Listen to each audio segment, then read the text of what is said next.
बांग्लादेश में हिंदुओं पर हो रहे अत्याचार का मुद्दा आज उत्तर प्रदेश असेंबली में भी उठा।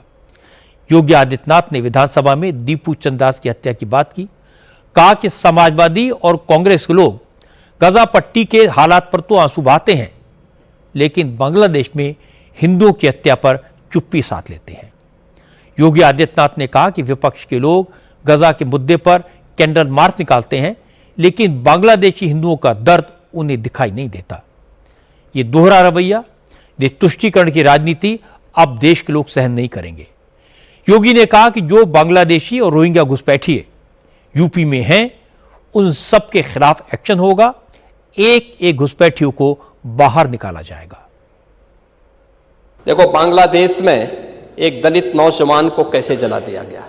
आप लोग गाजा पट्टी में होने वाले किसी भी उस पर आंसू बहाते हैं, लेकिन आपकी जवान से एक शब्द नहीं निकल रहा है, क्योंकि एक दलित नौजवान मारा गया बांग्लादेश में, और उस नौजवान के मरने पर आपकी जवानी सिल चुकी है, क्योंकि आप उसको केवल वोट बैंक के रूप में इस्तेमाल करते हैं।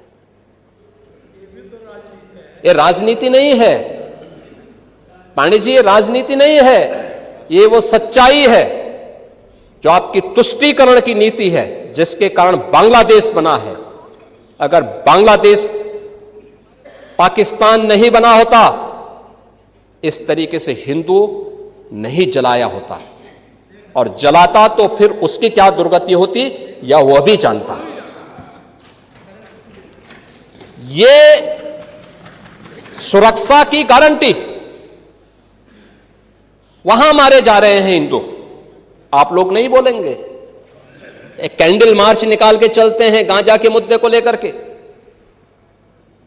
लेकिन पाकिस्तान और बांग्लादेश में हिंदू मारा जाता है तो आपके मुंह बंद हो जाते हैं, क्योंकि मरने वाला हिंदू है, दलित है, आप बोलेंगे नहीं।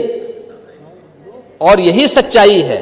निंदा प्रस्ताव पारित होना चाहिए, और यह प्रस्ताव नेता विरोधी दल की तरफ से आना चाहिए कि इस घटना की हम भर्त्सना करते हैं, और बांग्लादेश सरकार को इस बात की चेतावनी देता हूं। और इसीलिए हम कह रहे हैं, नोट करना, ये चीजें होनी चाहिए, और हमारा भी प्रयास होना चाहिए। जब बांग्लादेशी को यहां से निकालेंगे और रोहिंग्या को यहां से बाहर का रास्ता दिखाएंगे, तो उनके समर्थन में मत आना, क्योंकि उनमें से बहुत सारे लोगों के वोट आपने बनवाए हैं, उनके बहुत सारे लोगों के लिए आधार भी बनवाने का पाप किया है आप लोगों ने। इसलिए इन चीजों को ध्यान में रखना, और एक एक चीज की स्क्रीनिंग होगी, बहुत प्रभावी कार्रवाई करेंगे। हमारे ही देश में रह करके ही हमारे लोगों के खिलाफ अपराध, और वहां पे निर्दोष हिंदुओं पर अत्याचार करोगे, निर्दोष सिखों पे अत्याचार करोगे, यह स्वीकार्य नहीं हो सकता है। योगी ने विधानसभा में जो कहा वो ग्राउंड पर दिखाई भी दे रहा है। पूरे उत्तर प्रदेश में बांग्लादेशी घुसपैठियों के खिलाफ ऑपरेशन टॉर्च चलाया जा रहा है।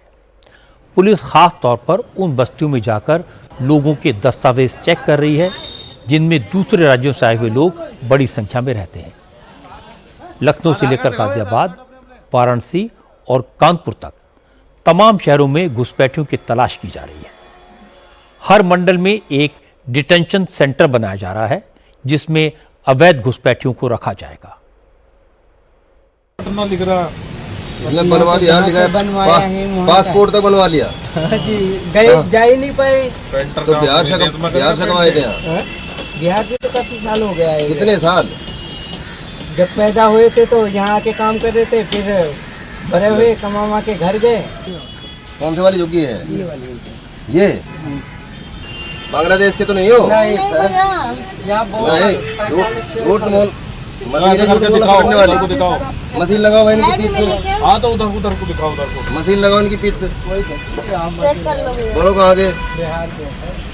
बांग्लादेश की मशीन तो बांग्लादेश बता रही है। बिहार जोगी हाट, अररिया जिला। कहाँ के? क्या नाम है?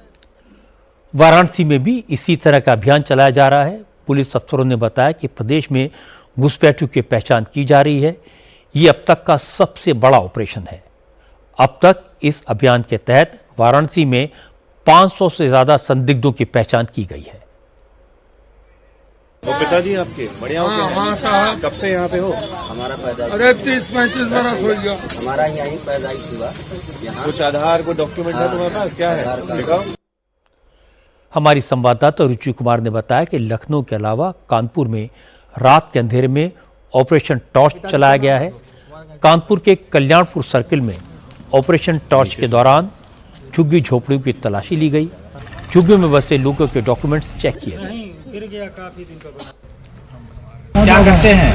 वो तो हमारे दवाई लिए तो आज हम रुक गए। अच्छा, आप लोग कहाँ होते थे? मम्मी यहाँ रहती हैं? हाँ, क्या करती हैं? दो के मंदिर पे बैठी रहे। आधार कार्ड दिखाओ तुम्हें, वो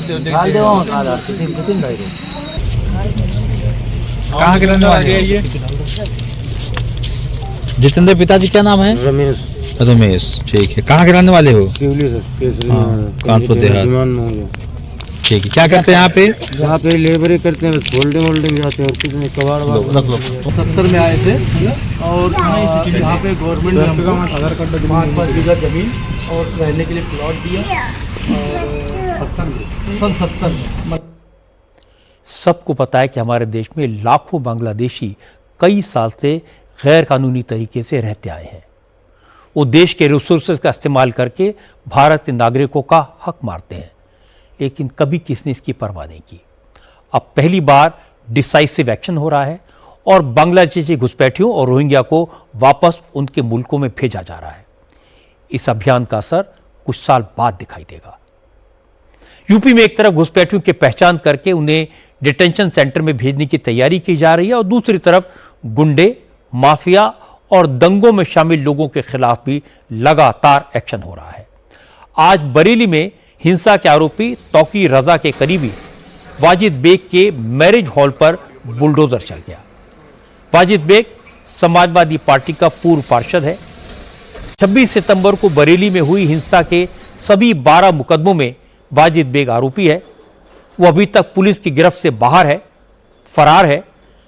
अब प्रशासन उसकी अवैध संपत्तियों पर बुलडोजर चला रहा है। पुलिस का आरोप है कि वाजिद बेग के इसी मैरिज हॉल में बरेली हिंसा की साजिश रची गई थी। हिंसा से पहले तौकी रजा के साथ सारी मीटिंग्स इसी मैरिज हॉल में हुई थी। प्रशासन का दावा है कि इस 2 मंजिला मैरिज हॉल भी इलीगल तरीके से बनाया गया।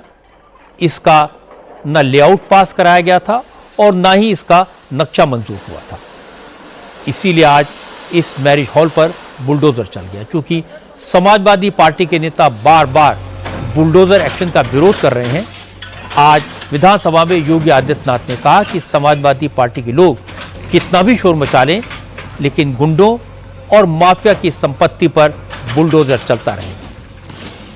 योगी ने कहा कि यूपी में अगर कोई सरकारी जमीन पर कब्जा करेगा, कोई गुंडागर्दी करके लोगों से वसूली करेगा, क्राइम करेगा, तो उसे किसी कीमत पर बख्शा नहीं जाएगा।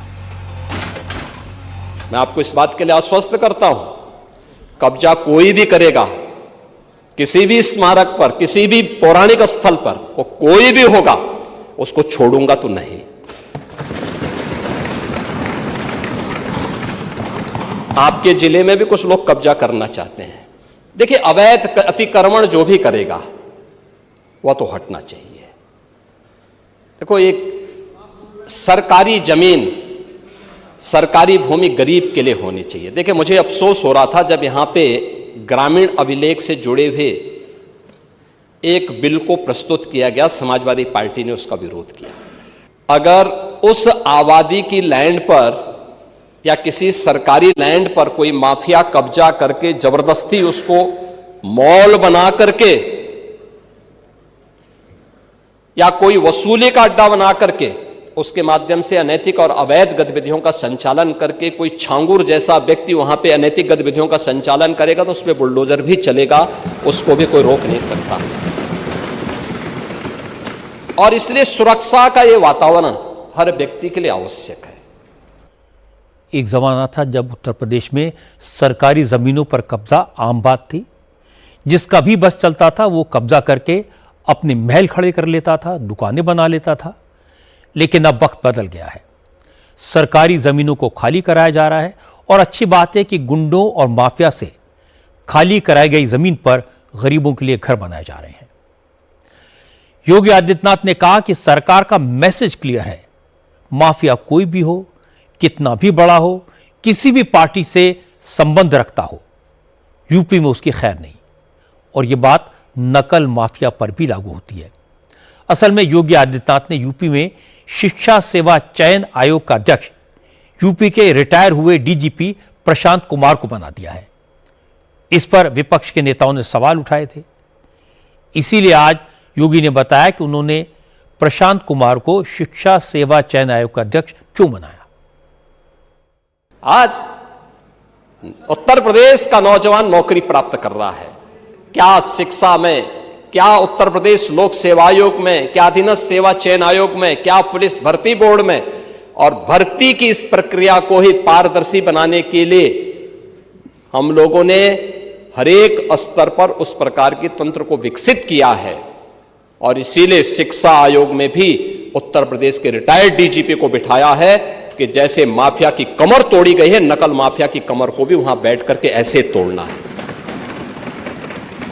क्योंकि नकल माफिया आदत तो आप लोगों ने खराब की थी, लेकिन उनकी आदत को सुधारने का काम, क्योंकि जब भी कोई हैंकड़ी दिखाता है तो उसकी हैंकड़ी को ठीक करने का काम भी सरकार का होना चाहिए। और यही हमारे पद की शपथ भी है। एक सज्जन को सुरक्षा, लेकिन दुर्जन को ठिकाना लगाने का काम। परित्राणाय साधूनाम विनाशाय च दुष्कृताम, यही तो है। और इसी के लिए बैठे हैं, भजन करने के लिए थोड़ा बैठे हैं। भजन करना तो हमारे पास मठ पर्याप्त है, उसी में कर लेते हैं। उत्तर प्रदेश में नकल माफिया और पेपर लीक एक बड़ी प्रॉब्लम रही है। भर्तियों में भी जमकर गड़बड़ी होती थी। अगर योगी आदित्यनाथ नकल माफिया की कमर तोड़ पाए, पेपर लीक को पूरी तरह रोक पाए, तो यह बड़ा काम होगा।